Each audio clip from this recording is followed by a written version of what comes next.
ok? Vamos lá. Perdoe, tá, irmãos? A gente vai ler só de novo o texto. Hebreus capítulo 12, versículo 16 e 17.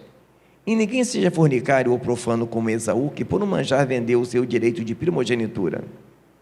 Porque bem sabeis que, querendo ele ainda depois herdar a bênção, foi rejeitado porque não achou lugar de arrependimento, ainda que com lágrimas o buscou.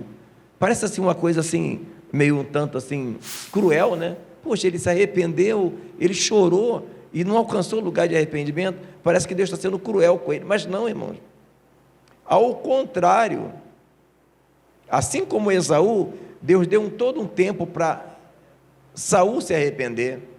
Deus dá tempo, às vezes até alguém fala, eu não sei como é que pode, o mundo está fazendo isso, fazendo aquilo, e Deus não mata todo mundo.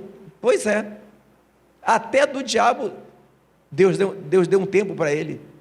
Deus podia ter acabado com o diabo na mesma hora, mas Deus tem uma coisa que é dele, é por isso que às vezes entender a justiça de Deus é diferente, né? Nós pensamos, não, o cara vacilou comigo, acabou, não tem outra chance. Deus não, como é que Deus é, né? Ele não tem, Deus não tem longanimidade, ele é longânimo, é diferente. Deus não tem sabedoria, ele é a sabedoria. Então, em todo o seu amor, ele deu um tempo. Só que quando esse tempo termina, não tem mais volta. Esse é o perigo das pessoas. Hoje, ele está vindo como Salvador, Senhor e Salvador. Quando ele vier como juiz, não dá tempo.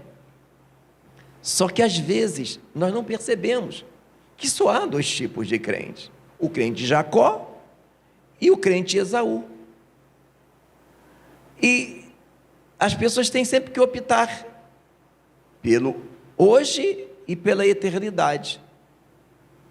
Esaú, quando ele pensa na fome que ele estava sentindo naquela hora, todos conhecem a história, o que ele fala?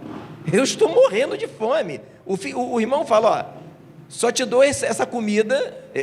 Jacó tinha acabado de preparar um guisado, né? Uma comida gostosa, e chega Esaú cheio de fome. Dá para imaginar quando eu trabalhava em obra, né? Trabalha em obra, que fome que dá, né, irmão?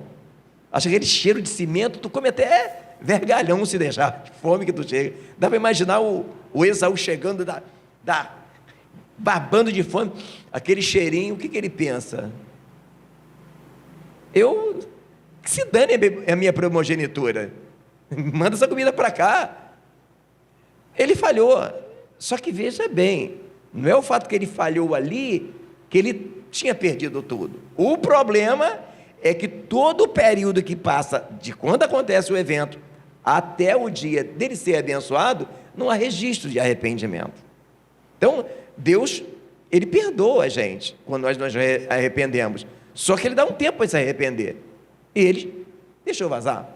Vale a pena lembrar que o mesmo motivo pelo qual ele perdeu a sua primogenitura foi a mesma coisa que Jesus foi tentado no deserto, não foi assim? Ele teve fome, a Bíblia fala que ele teve fome, e o diabo fala, olha, transforma essas pedras em pães. Jesus dali, ele estava sentado como homem, ele não podia usar o seu poder para se livrar daquilo, senão seria aprovado. Olha como é que é o código de ética, né? Nós vemos hoje os poderosos se valendo do poder que tem para fazer injustiça com os outros, não é verdade? E Jesus, ele podia ser, ele precisava resolver ele mesmo aquilo ali, ele não precisava nem de anjo, nem de nada, se ele quisesse. Ele, com o poder que ele tinha, ele transformava a pedra em pão, sim, e comia, acabou. Ali no deserto não tinha água, ele podia fazer brotar água no deserto, e não fez. Então observe que a mesma tentação que Esaú não passa, Jesus vence ela no deserto. Só que tem um detalhe, Jesus estava o quê? 40 dias no jejum, e Jacó vinha.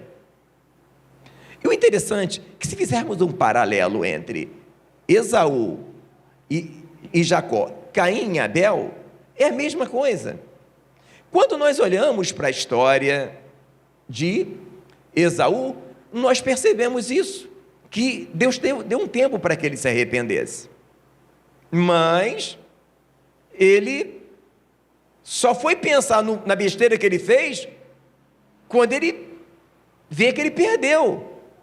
E Deus podia impedir que acontecesse o que a mãe de Jacó, o que a mãe ajuda Jacó a fazer, enganar o pai.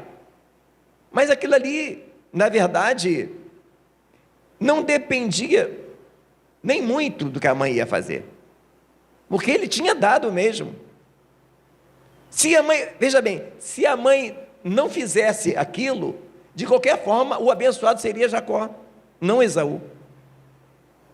Vale a pena lembrar que Jacó era uma pessoa que a Bíblia fala que ele tinha um monte de incoerência, não é verdade? Ele era trapaceiro, ele é um cara enganador. Então, isso traz para a gente um entendimento. Deus, o problema nosso com Deus não é que nós sejamos falhos ou não, que cometemos falhas ou não. A nossa conta com Deus é o quanto nós valorizamos a Ele. A diferença é essa. Às vezes alguém pensa que não vamos conseguir ser tão santos, procurar ser tão correto para poder merecer a Deus. Agora tem uma forma que a gente consegue tocar o coração de Deus. E para entender melhor isso, é que nós fizemos esse paralelo de Jacó e Esaú, Caim e Abel. Aqui nesse caso, nós mostramos o que acontece com Esaú, que ele chora, não alcança lugar de arrependimento, e Esaú herdou as bênçãos. Só que a palavra fala assim, eu vou voltar depois aqui, que além de dizer que ele não alcançou lugar de arrependimento, mesmo chorando, no 16 fala para nós, ninguém seja fornicário ou profano como Esaú. Por que a palavra fornicário, não é verdade? Por que a palavra profano? É o que nós vamos observar quando nós começarmos a falar agora de Caim e Abel. Abra, por favor, agora, em Gênesis.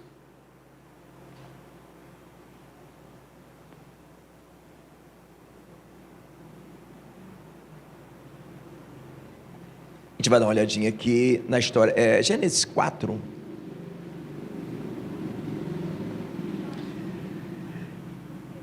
São duas histórias extremamente parecidas.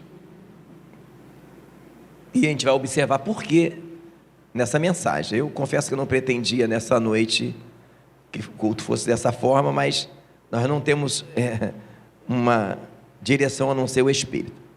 Acho que diz assim, ó.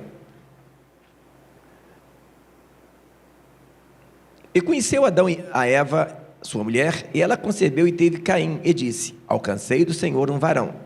E teve mais a seu irmão Abel, e Abel foi pastor de ovelhas, e Caim foi lavrador da terra. E aconteceu ao cabo de dias que Caim trouxe do fruto da terra uma oferta ao Senhor. E Abel também trouxe dos primogênitos das suas ovelhas e da sua gordura. E atentou o Senhor para Abel e para a sua oferta, mas para Caim e para a sua oferta não atentou. E irou-se Caim fortemente, descauriu o seu semblante. E o Senhor lhe disse, Caim, por que tiraste? Por que descaiu o teu semblante? Se fizerdes bem, não haverá aceitação para ti? E se não fizeres bem, o pecado jaz à porta. E para ti será o seu desejo, e sobre ele dominarás. Só até aqui. Veja bem, onde que essa história se parece? Observou aqui que um cuidava da terra e outro de ovelhas. Um foi pastor de ovelha e o outro foi lavrador da terra.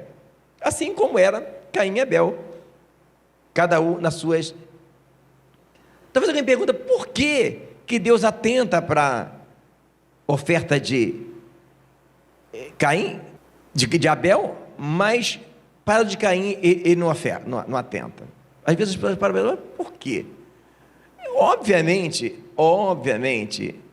que você vai observar que todos anteriores a eles, que ofertaram, sempre foi uma oferta com derramamento de sangue.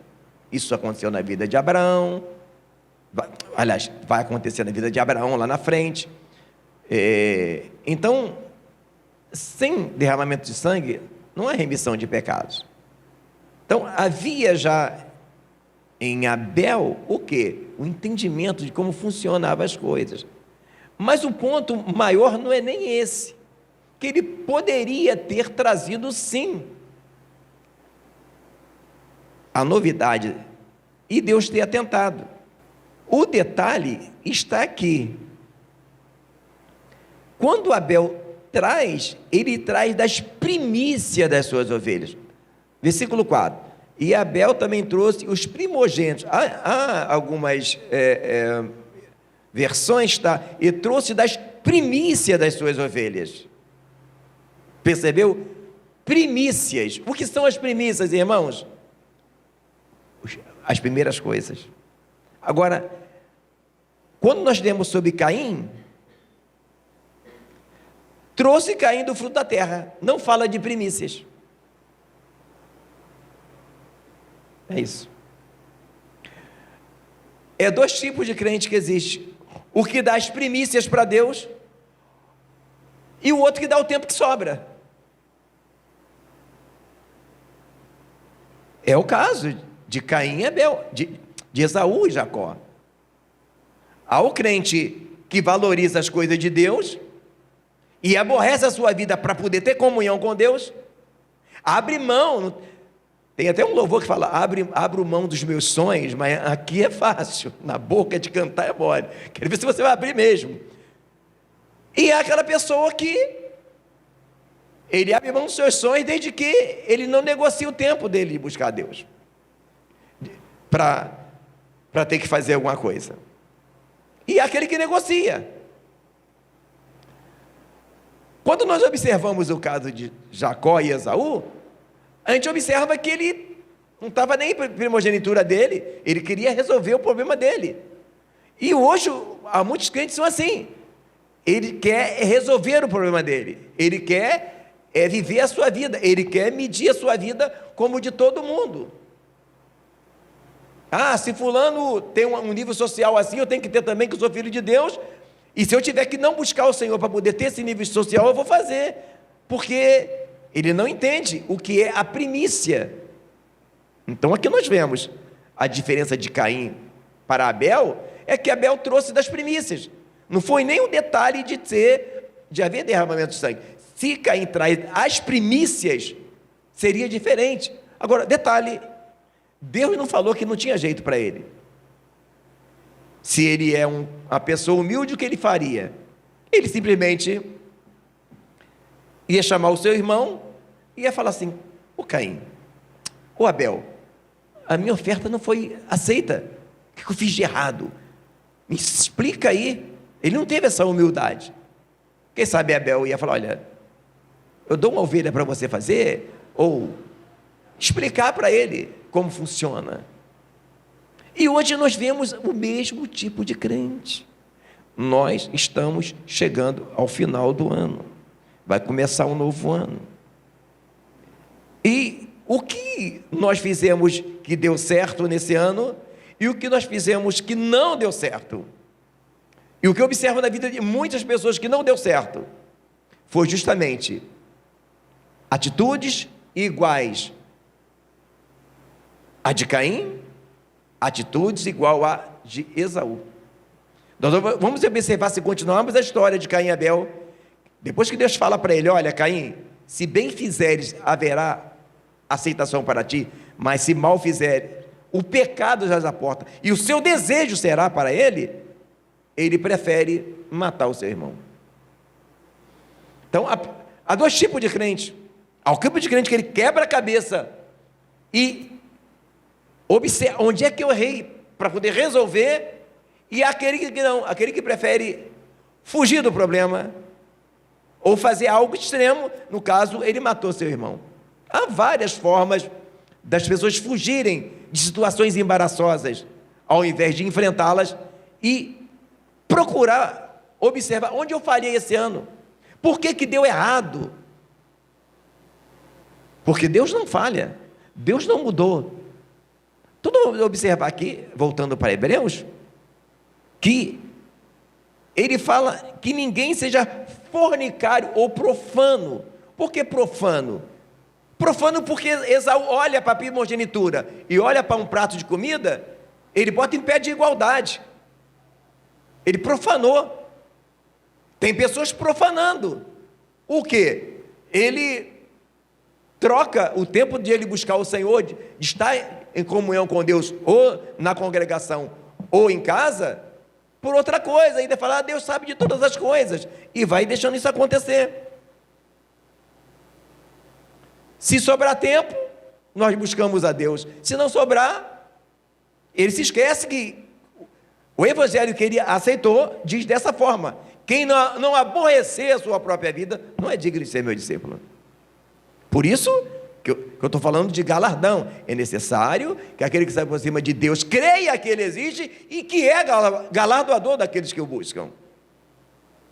Essa é a diferença.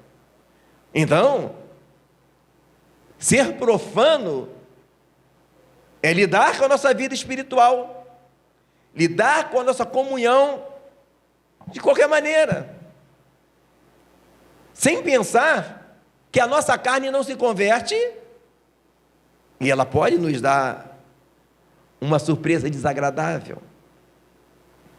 Por que fornicário? O que é fornicação? É relação fora de um casamento.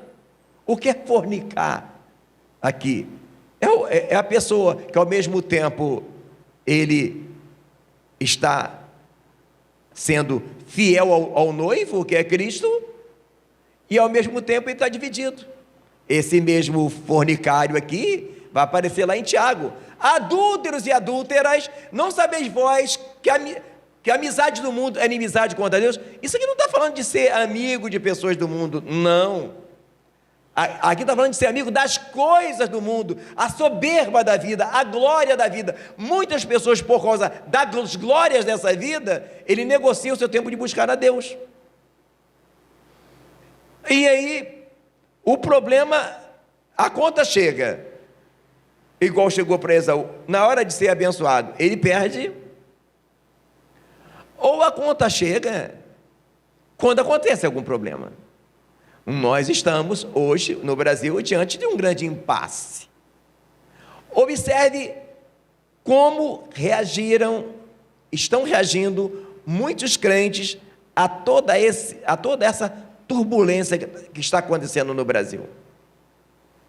O que está acontecendo com muitos crentes diante dessa instabilidade política, econômica? Alguns estão reagindo com serenidade.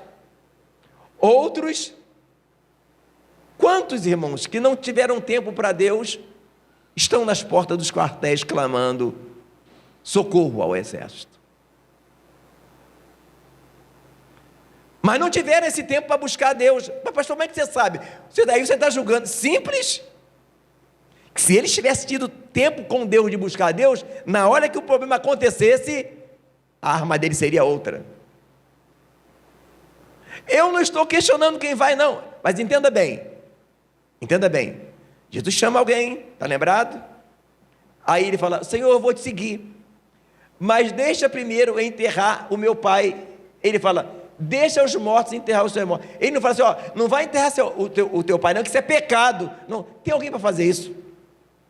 Tem alguém para ir para a porta dos quartéis. Mas os espirituais, as armas deles são espirituais. Só que aquele crente que não priorizou Deus, aquele crente que agiu semelhante a Caim, que não deu as primícias para Deus. Irmãos, falar Jesus eu te amo, levantar a mãozinha e fazer assim é mole. Agora, o fato, são fatos. Um namorado pode falar que ama a sua namorada, ou vice-versa, mas se ele só vai visitá-la uma vez no mês, precisa de perguntar que ele ama a sua namorada? Eu acho que não, né? Se ele não tem tempo para... mas eu trabalho muito. Como, gente? Não tem como. A mesma coisa é o Senhor. Cantar que amamos a Ele, colar no vidro do nosso carro que Jesus, eu amo Jesus, é até bonito. Mas, e o tempo que você dá para ele? Quando a palavra fala que Abel deu as primícias, qual é a coisa mais importante que nós podemos dar para Deus, irmãos? É o nosso tempo. Tempo é dinheiro. E por isso, ninguém quer dar o tempo para Jesus. Porque dar o tempo para Deus implica em abrir mão de algo. Na hora que vem o problema, aí fica assim. E eu tenho visto muitos crentes passarem por situações que, se ele tivesse vida com Deus, ele não estava passando daquela forma. Nós vimos o caso, por exemplo,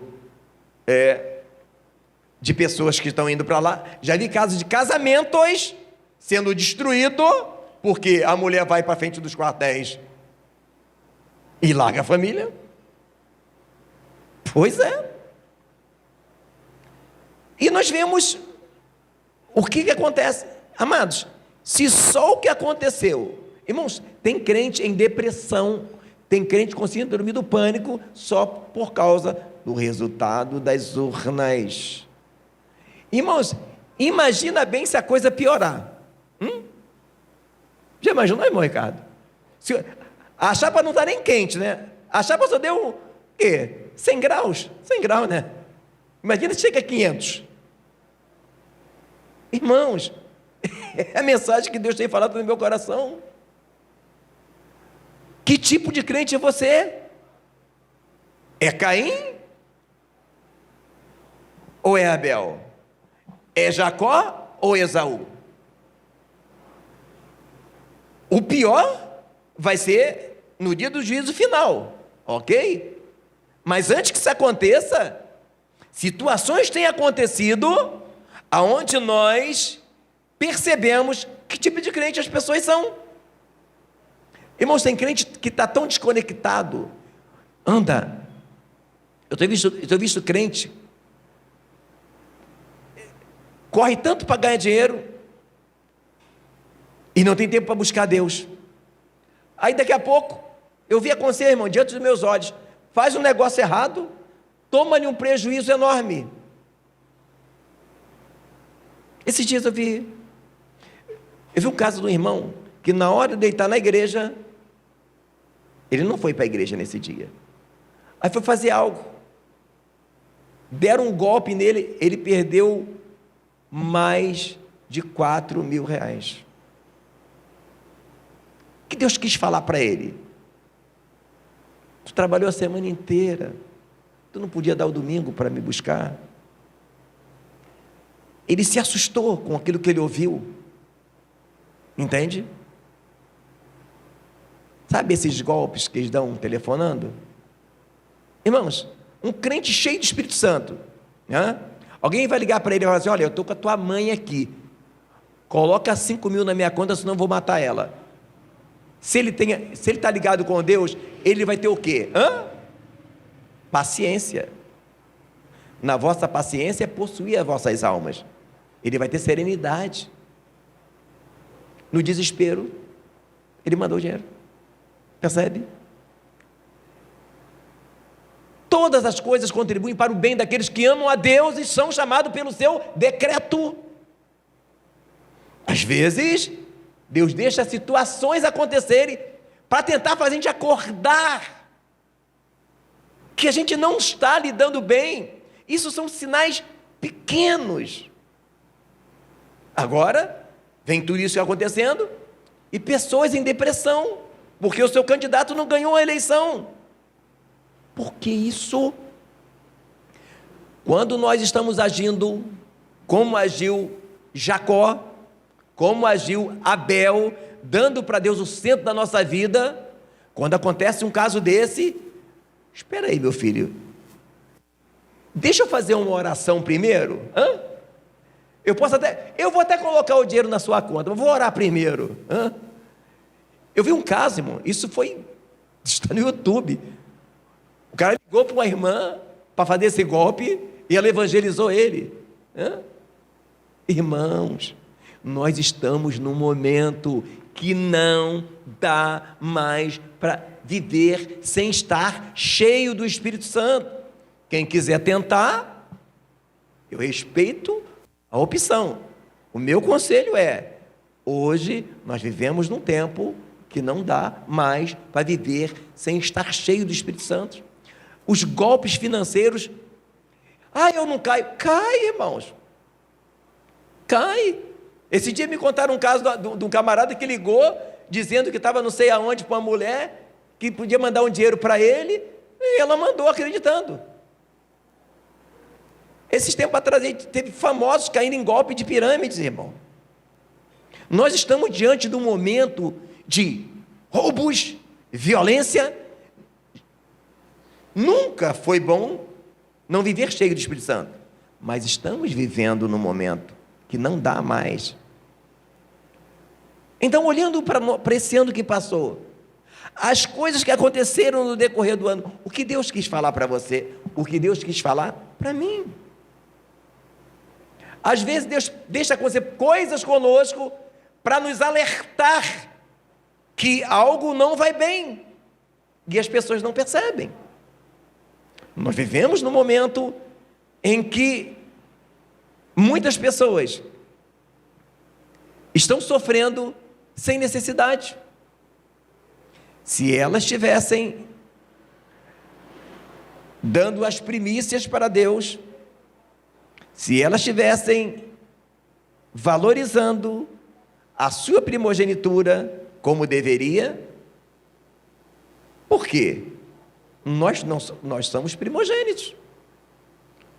Como é que pode? Nós somos os primogênitos, irmãos. Nós éramos últimos, nos tornamos primeiros. Quem eram os primeiros? Israel. Israel passou para o final da vida, nós entramos. Só que ser primogênito, eu sou primogênito, acabou, glória, aleluia. Não. Ser primogênito é viver como primogênito. Não é falar. Quer ver eu falar inglês? Fala aí, inglês. Não. Ser primogênito é viver como primogênito. E se você é primogênito, você tem que valorizar a sua primogenitura. E há pessoas que ainda não entenderam que nós temos que valorizar. E se o que já aconteceu já levou pessoas a entrar em pânico, irmãos, imagina se acontece algo pior. Então, nesses últimos dias do ano, amados, o Espírito Santo está nos chamando a avaliar. Examine-se, pois, o homem a si mesmo. Será que eu tenho valorizado a minha primogenitura? Será que eu tenho dado realmente as primícias do meu tempo para Deus? Ou ele tem tido, às vezes o lugar de Deus no meu coração não está nem no último lugar, irmão, mas ele está no quarto. Isso não é bom. Às vezes até parece que nós estamos buscando ao Senhor, mas os versículos falando que Deus é galardoador, recompensador, que Deus não se esquece do nosso trabalho, são múltiplos na Bíblia, várias referências. O ponto é, as coisas do momento, às vezes nos atraem, como atraiu a Esaú. Esaú pensou no momento, mas não viu o futuro. E às vezes, quando pensamos no momento e não valorizamos a nossa primogenitura, às vezes os problemas não vai ser nem lá no final, durante o período, vai haver momentos que a gente vai ver que não valeu a pena nós não buscarmos a Deus. Então, amados, esta é a mensagem de Deus para nós nessa noite. Que tipo de crente nós somos? Somos Caim ou somos Abel? Somos Jacó ou somos Esaú? Porque o ônus é todo nosso. O bônus é todo nosso. A decisão é sempre nossa. O tempo todo você vai ter que se escolher entre o imediato. E às vezes, Deus até permite, irmãos. Sim, Ele permite que nós temos que escolher entre uma coisa e outra. E eu digo, sem medo de errar, vale a pena escolhermos a melhor parte.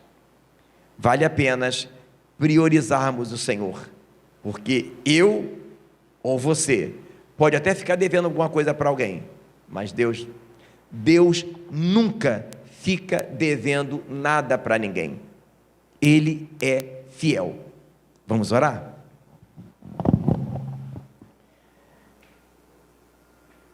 Senhor Deus e Pai, obrigado, ó Deus, por Tua palavra, Senhor. Ó Deus de Israel, que possamos, ó Pai, avaliar, ó Deus, que tipo de crente nós temos sido, Pai. Qual é o lugar, qual é o espaço que Tu tens dado no nosso coração. Ó Deus, dá-nos graça, meu Senhor, para olhar para Jesus, o autor, o consumador da nossa fé. Dá-nos graça, ó Pai, para que possamos valorizar aquilo que realmente tem valor. É o que te peço, em nome de Jesus. Amém. Amém. Glória a Deus. Já estamos chegando ao final.